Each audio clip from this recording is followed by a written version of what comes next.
Motion graphics. I'm okay. Alright, so now that people are actually invested in the video because I did something stupid at the beginning of it, that actually did hurt a lot more than it actually looked like, to be honest.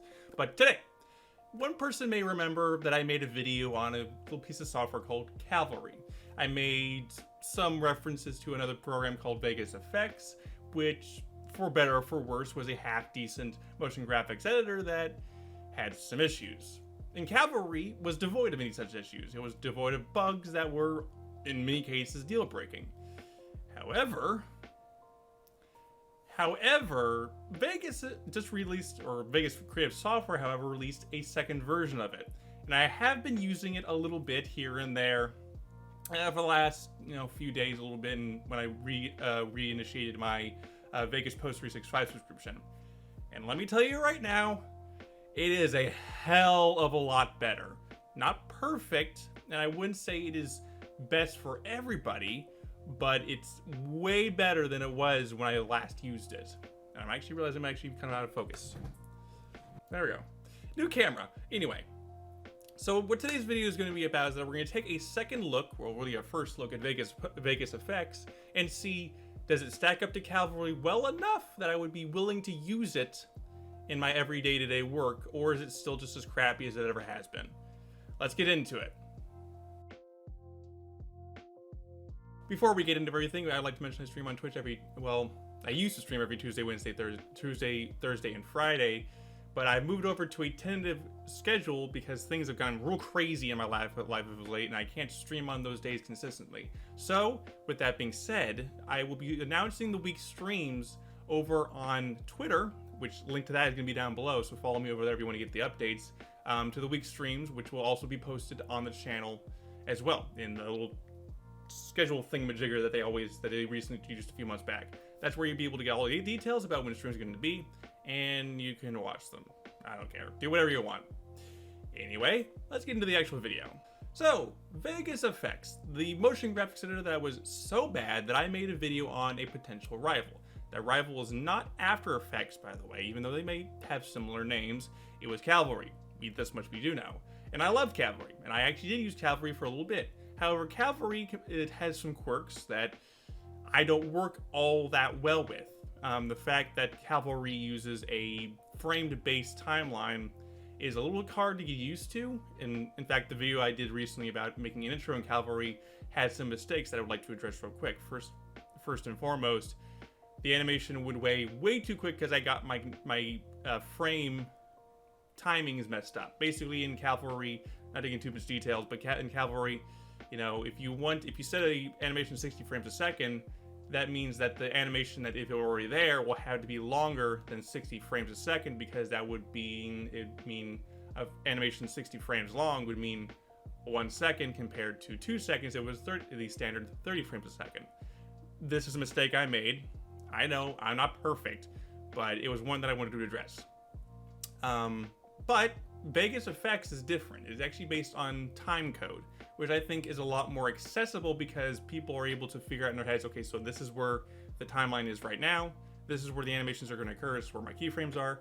It's a little easier to get a grasp to, but if you're working in the 3D animation industry, Cavalry's frame-based timeline makes a lot more sense, because in things like Blender, Maya, Autodesk, Houdini, if you ever heard of that one, that's something I want to make a video on at some point. Software like that requires you to know how to use a frame-based timeline. It's not that much different, which is probably the reason why the developers of Cavalry decided to go for that kind of timeline, making it a little bit more easier for people who are really into that animation kind of thing. Vegas FX, however, is targeted at basically the Adobe user, people who've used After Effects, or the Apple user who's used Final Cut Pro and Apple Motion. They're targeting that kind of audience, and for better or for worse, it really hasn't worked out for them. Vegas FX is a capable piece of software, regardless of how you think about it, but it's not quite as capable as After Effects or Motion, mostly because there are no plugins available for it. In fact, fun fact, Vegas FX is based off of FX Home infrastructures, and if you're not familiar with FX Home, they made the hit film video editor. They also make a bunch of other stuff, but they also make a plugin of effects for Vegas Pro, DaVinci Resolve, Adobe Premiere, After Effects. They make this effects plugin called Ignite or Ignite Pro. I have a copy of it already. It works in Vegas Pro, works in DaVinci, works in Adobe, does not work in effects. So that is a big no-no right there. If you're already using existing infrastructure from a company and you don't use that same infrastructure for another plugin from that same company, what are you doing? It's weird, I know, but that's just the way I decided to do it. Will it get support for Ignite Pro in some future update? Probably. Ignite Pro is available for basically anything. It's even made for a program called Edius Greengrass or something. I don't remember the name of it. Too lazy to look it up, but it's Edius Grass thingamajigger is another video editor, which is also kind of a VX compositor built into one, which is actually kind of useful for a lot of people. Even it has support for that. But Vegas Effects, nothing. Now, this is not to say that Vegas Effects is bad. Far from it. It's just, it's got a long way to go before it's really ready for the prime time. So today I'd like to go over some of the things I liked about Vegas Effects and some of the things that I think it could do a lot better. All right, so I am in Vegas Effects right now, and from the first looks of things, it looks pretty good. I mean, it's a clean interface. It's not too cluttered, more or less. There's some things that it could do a little bit better, but things have to have some amount of clutter for it to be good enough. So I already have a project that I was working on yesterday open here in Vegas Effects, and it's a transition for streams after I did a bit of a redesign yesterday. So the basic rundown of what you got here, you got your project files as well as the text editor. You got your layers, timeline, effects, and optional properties window, which everything here can be found over here in the timeline anyway. And you also got the viewport. Now, one of the biggest annoyances I had with Vegas Effects in the past, in the previous versions, that when I clicked over here and go to checkerboard background, this should, in theory, make the background of the animation transparent. So everything that appears here appears on top of this. Again, we've gone over this in videos before. Checkerboard backgrounds indicate transparency in creative software. When you turn this on and you use a codec for exporting, like GoPro Cinema or AVI, like uncompressed AVI, that is supposed to include the alpha channel, it wouldn't include it at all. This has been fixed in version 2.0. I am very happy to report as well, because that was a deal breaker for me. That was a downright despicable deal breaker, because the Vegas creative software lineup is actually decently popular with content creators. Like really popular. If you look up video editing tutorials on YouTube, especially in about 5 or 6 years ago, a ton of them, a very large percent of them, will be for Vegas Pro, because for one thing, it's cheaper compared to value. It is cheaper than Premiere Pro. It is cheaper than Final Cut, a lot cheaper. Final Cut, I think, is about somewhere in the lines of like $700, $800 last I checked. And Adobe Premiere Pro, if you keep it long enough, will just continue more and more expensive as time goes on. Vegas Pro, and up until recently when Vegas 365 or Vegas Post 365 rather was the thing, it was like $300, $400. So for value, Vegas Pro was a lot better, because at the time YouTubers and content creators really didn't have a whole lot of liquid finances to go around, and because of that, they would have to find options elsewhere. Now there were free options out there. DaVinci Resolve was still a thing a few years ago, and that was free. It's still free, actually. You had HitFilm Express, which is kind of FX Home's sort of answer to DaVinci Resolve. It's a professional, I wouldn't call it that professional, video editor that is also free, but a lot of its features are locked behind paywalls. Not a good look on FX Home right there. But then there was Vegas, which is a professional editor that is very contrary to what a lot of people have said, and this is coming from a guy who has used Vegas Pro for years. I've used it for actually going on a decade at this point. I've used it since high school. And I can say for right now, Vegas Pro is a lot more capable than people give it credit for. No, it can't do everything that Premiere Pro can. No, it's not the industry standard. But yes, is it good value? If you're looking for something that is good value, the Vegas lineup really can't be beat. And that is where Vegas Effects lines up into. You can only get Vegas Effects if you have a Vegas Pro Post 365 subscription. It costs just as much. I'm unhappy to report this time. It costs just as much, if not more. Haven't checked right now. I'll put a note on the screen if I'm wrong about this. As Creative Cloud for the whole shebang. But all you're getting out of it is 3 apps. You get Vegas Effects, you get the latest version of Vegas Pro, plus free upgrades, mind you, something I don't think you get with Creative Cloud. And you get Vegas Image, which is basically as they tout the best of both worlds when it comes to Lightroom and Photoshop. I've used a little bit. It's very cryptic on how to use it because it's not a very linear workflow.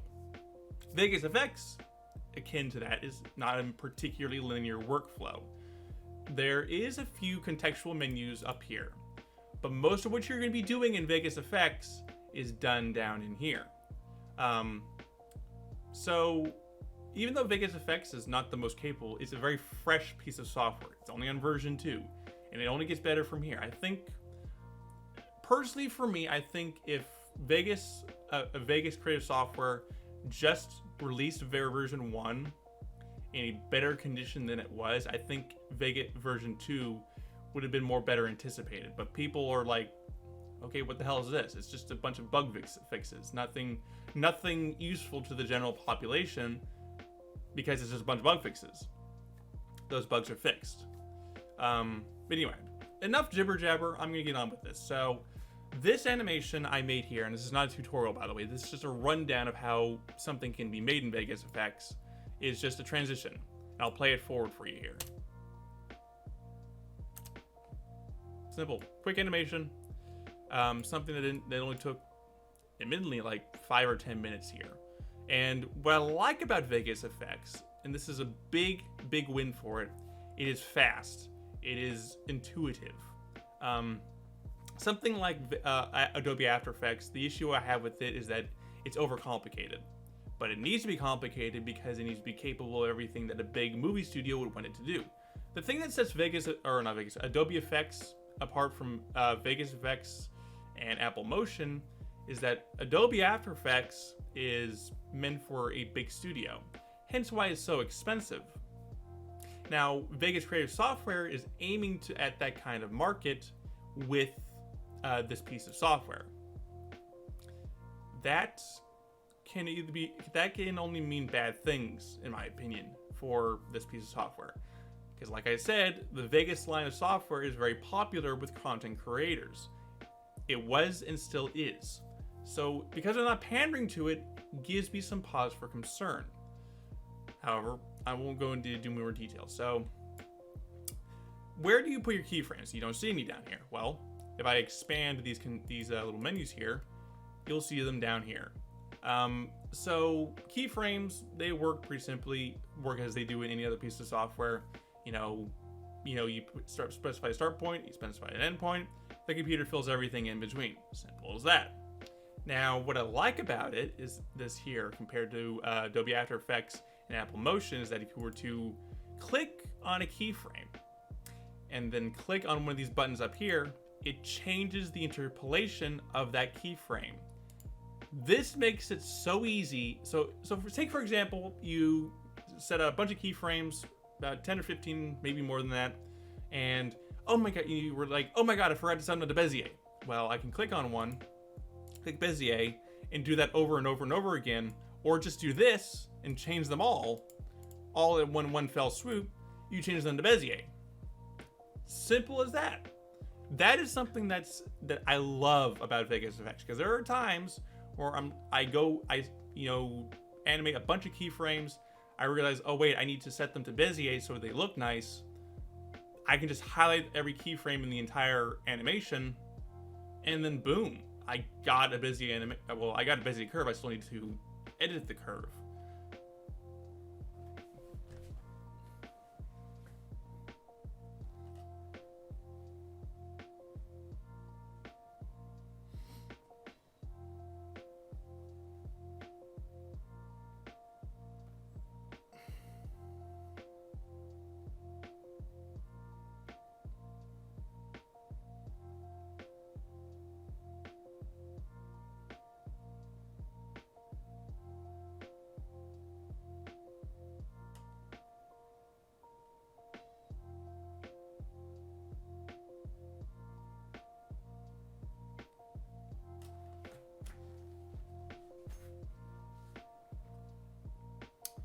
So speaking of Bezier curves now.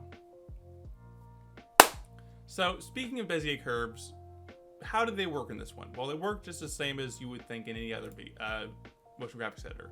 You click on the value graph and you got your curves right here. You can drag them around, you can do whatever you want with them.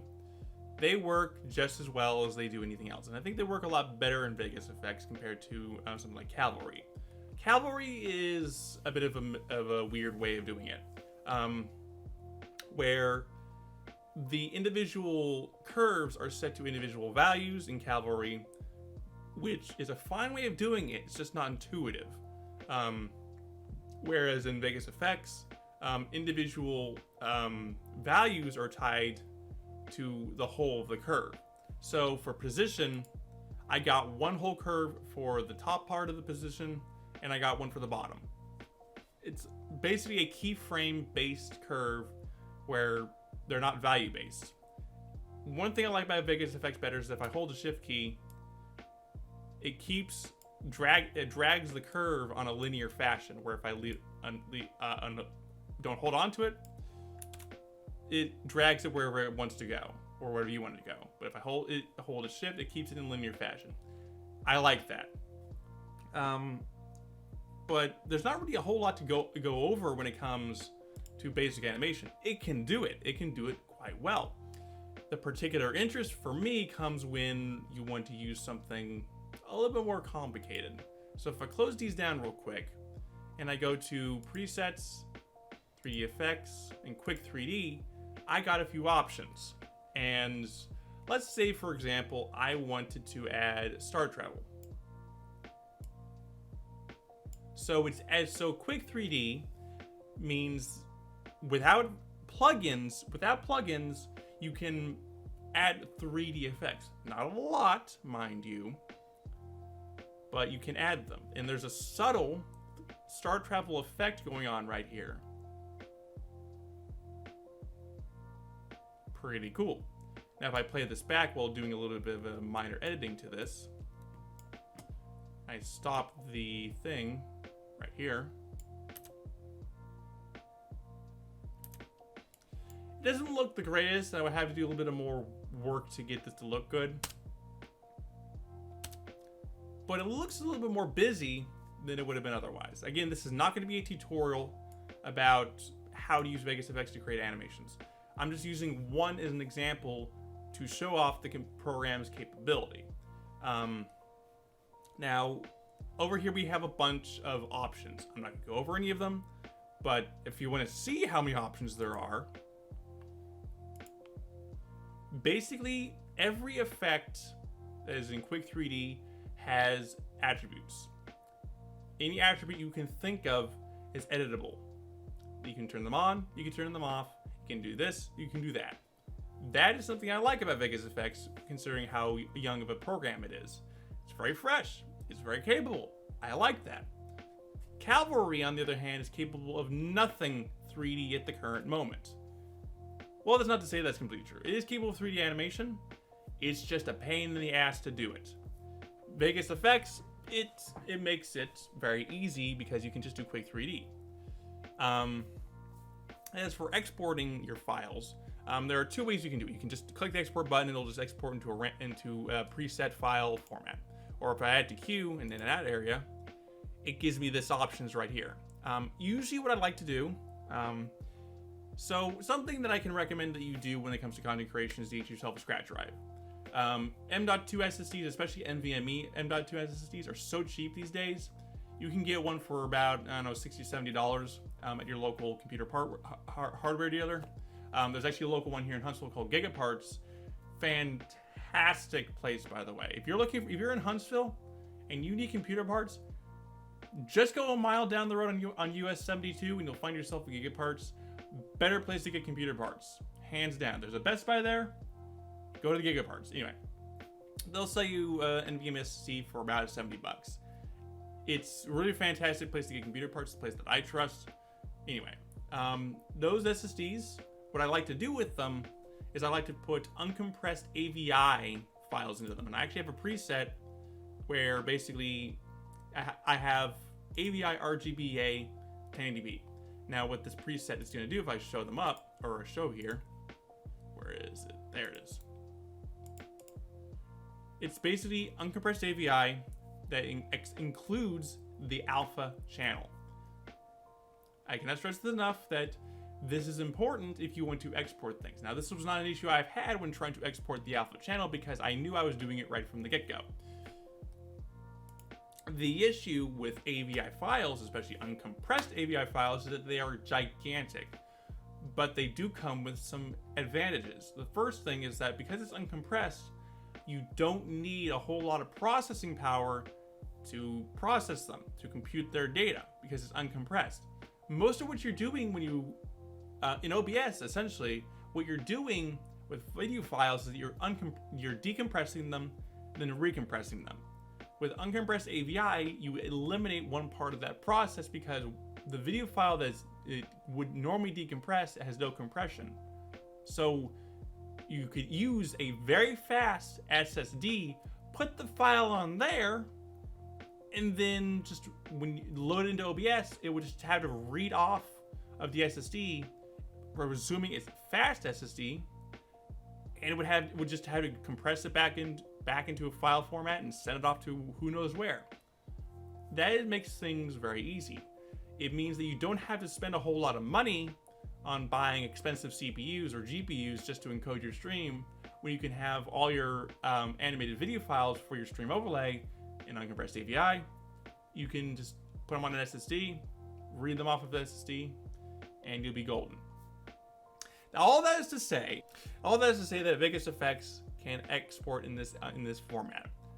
That alone makes it a big deal for me, because the other format that it can export in, which is GoPro Cineform, is kind of like Apple ProRes, but more highly compressed, which means it requires more CPU power to decompress the video file before it can be recompressed back again into the stream format.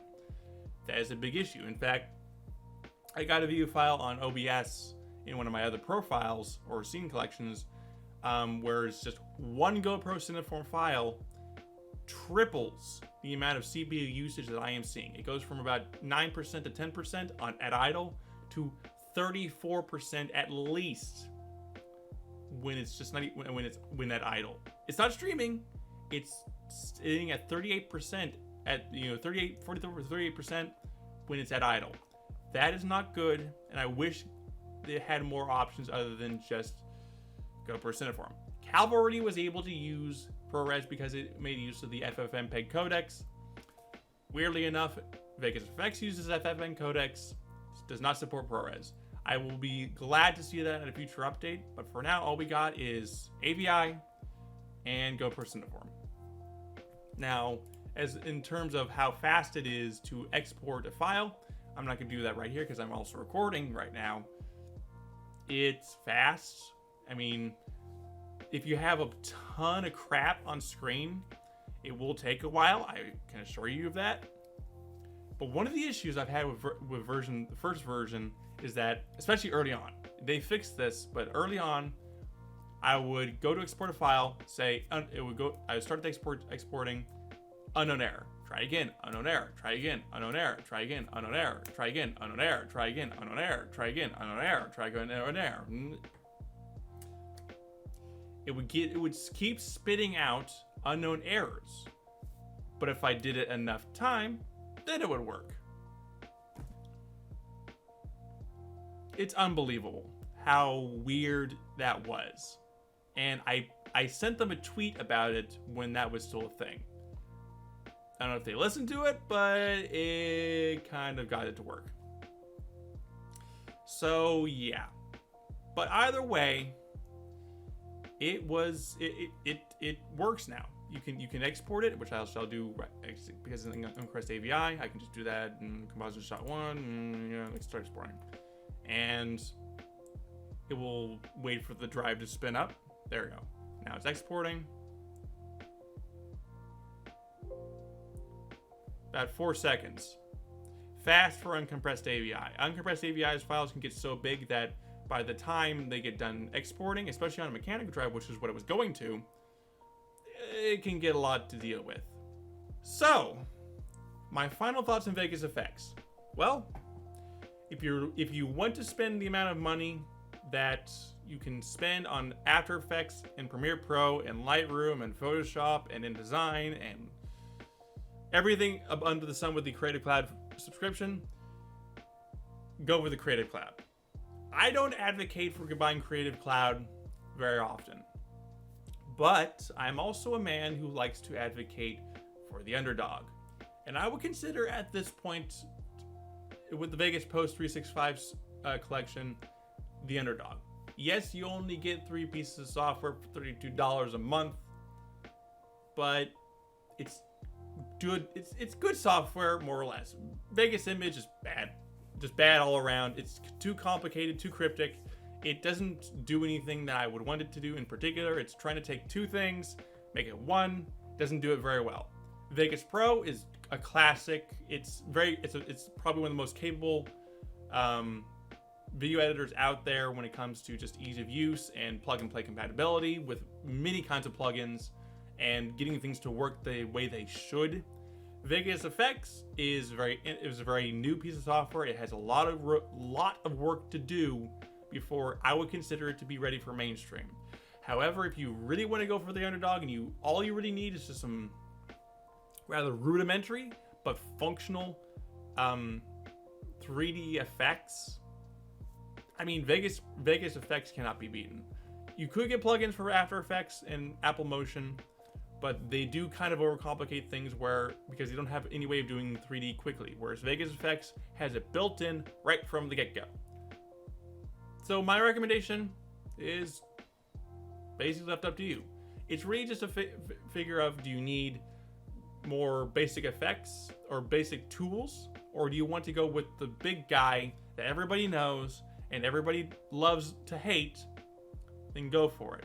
But my recommendation, I'll be sticking with Vegas FX. It's not that I don't hate Cavalry. I hate the After Effects, but Cavalry does do things a lot better than Vegas FX, and Vegas FX does do some things better than Cavalry.